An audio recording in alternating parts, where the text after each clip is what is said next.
अपने YouTube channel drip पे। चलिए दोस्तों स्टार्ट करते हैं आज की क्लास बिना किसी देरी के। टॉप 25 क्वेश्चन करने वाले हैं जो कि अति महत्वपूर्ण प्रश्न है। पहला प्रश्न आपके स्क्रीन पर दिया गया है। हड़प्पा सभ्यता के एक हिस्से लोथल की खुदाई की खोज किसने की थी? लोथल की खुदाई की खोज किसने की थी? दिए गए ऑप्शन में से सही जवाब बताना है।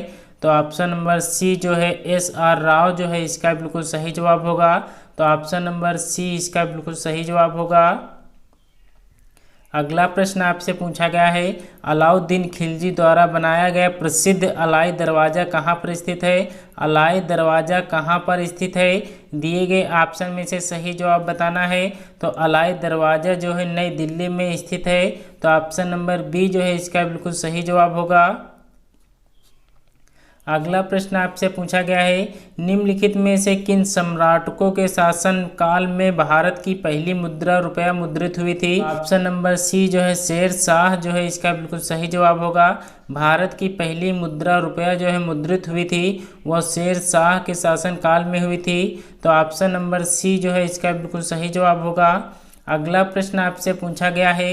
भारतीय तिरंगे यानी तिरंगा ध्वज में अशोक चक्र का रंग कौन सा है? अशोक चक्र का रंग कौन सा है? दिए गए ऑप्शन में से सही जवाब बताना है। तो ऑप्शन नंबर सी जो है गहरा नीला इसका बिल्कुल सही जवाब होगा। अशोक चक्र का रंग जो है गहरा और नीला जो है इसका बिल्कुल सही जवाब होगा। अगला प्रश्न आपसे पूछा गया है। निम्नलिखित में से किनमें एनीमिया होने का खतरा अधिक होता है? किनमें एनीमिया होने का खतरा अधिक रहता है? दिए गए ऑप्शन में से सही जवाब बताना है।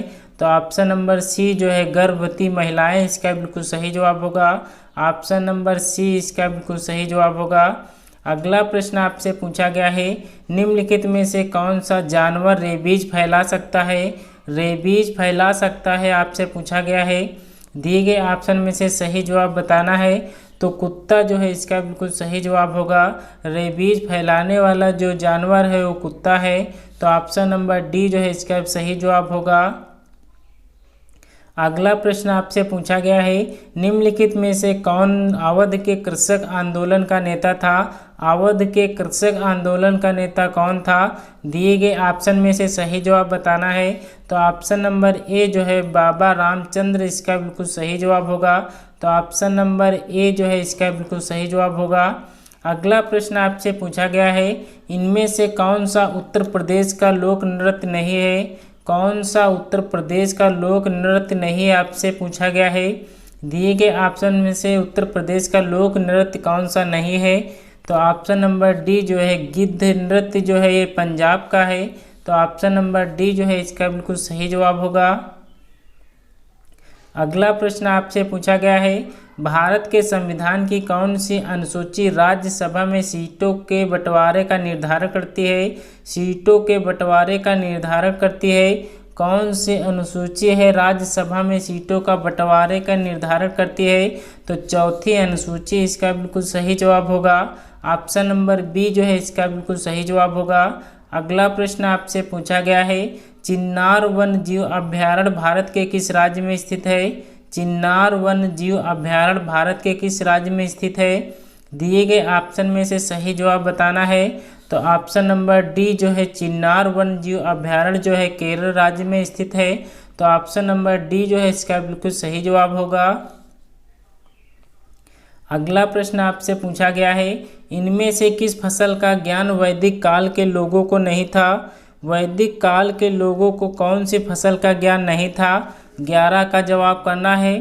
तो ऑप्शन नंबर डी जो है तंबाकू जो है इनमें से लोगों को ज्ञान नहीं था। तो ऑप्शन नंबर डी जो है इसका बिल्कुल सही जवाब होगा। दोस्तों वीडियो अच्छी लग रही है तो एक लाइक ज़रूर करना। चैनल पर नए हैं तो चैनल को सब्सक्राइब जरूर कर ले। बेल आइकन को दबाना ना भूलें। अगला प्रश्न आपसे पूछा गया है। किस दिन राष्ट्रीय मतदाता दिवस मनाया जाता है? किस दिन राष्ट्रीय मतदाता दिवस मनाया जाता है? 12 का जवाब करना है। तो 25 जनवरी को राष्ट्रीय मतदाता दिवस मनाया जाता है। तो ऑप्शन नंबर ए जो है इसका बिल्कुल सही जवाब होगा।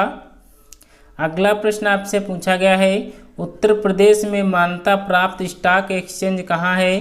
स्टॉक एक्सचेंज कहाँ है आपसे पूछा गया है। तो मान्यता प्राप्त स्टॉक एक्सचेंज जो है कानपुर में स्थित है। तो तो ऑप्शन नंबर बी जो है इसका बिल्कुल सही जवाब होगा। अगला प्रश्न आपसे पूछा गया है, उत्तर प्रदेश कितने संभागों में विभक्त है? उत्तर प्रदेश कितने संभागों में विभक्त है? 14 का जवाब करना है।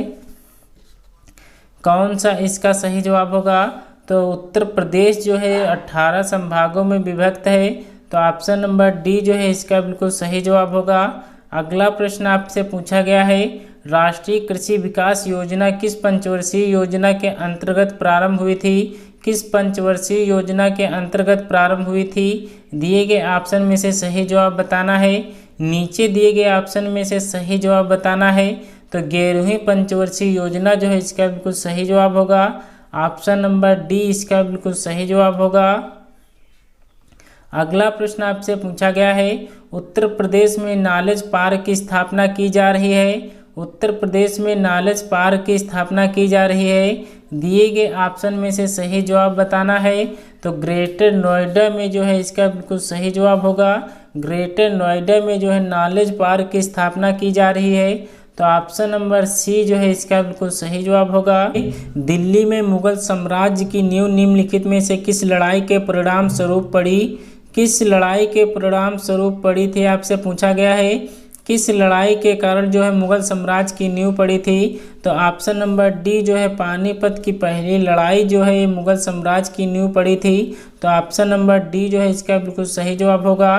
अगला प्रश्न आपसे पूछा गया है, भारतीय संविधान का कौन सा अनुच्छेद यह कहता है कि प्रधानमंत्री की नियुक्ति जो है राष्ट्रपति द्वारा की जाएगी? प्रधानमंत्री की नियुक्ति जो है किस अनुच्छेद के तहत की जाती है?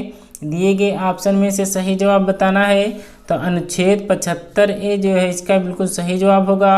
ऑप्शन नंबर सी जो है इसका बिल्कुल सही जवाब होगा। अगला प्रश्न आपसे पूछा गया है, बड़ा इमामबाड़ा स्मारक कहाँ स्थित है? बड़ा इमामबाड़ा स्मारक कहाँ स्थित है आपसे पूछा गया है। तो बड़ा इमामबाड़ा स्मारक जो है लखनऊ में स्थित है। तो ऑप्शन नंबर ए जो है इसका बिल्कुल सही जवाब होगा। अगला प्रश्न आपसे पूछा गया है, लॉर्ड डलहौजी की विलय नीति का प्रथम शिकार निम्न में से कौन हुआ था? निम्न में से कौन सा हुआ था? दिए गए ऑप्शन में से सही जवाब बताना है। 20 का जवाब करना है। तो 17 जो है इसका बिल्कुल सही जवाब होगा। लॉर्ड डलहौजी की विलय नीति का प्रथम शिकार जो है 17 हुआ था। तो ऑप्शन नंबर बी जो है इसका बिल्कुल सही जवाब होगा। अगला प्रश्न आपसे पूछा गया है, पंचमहल किसमें स्थित है? पंचमहल किसमें स्थित है आपसे पूछा गया है। तो फतेहपुर सिकरी जो है इसका बिल्कुल सही जवाब होगा। पंचमहल जो है फतेहपुर सिकरी में स्थित है। तो ऑप्शन नंबर सी इसका बिल्कुल सही जवाब होगा। अगला प्रश्न आपसे पूछा गया है, मरणोपरांत भारत रत्न से विभूषित प्रथम व्यक्ति कौन है? भारत रत्न से विभूषित प्रथम व्यक्ति कौन है? तो लाल बहादुर शास्त्री इसका बिल्कुल सही जवाब होगा। मरणोपरांत भारत रत्न जो है विभूषित प्रथम व्यक्ति कौन है?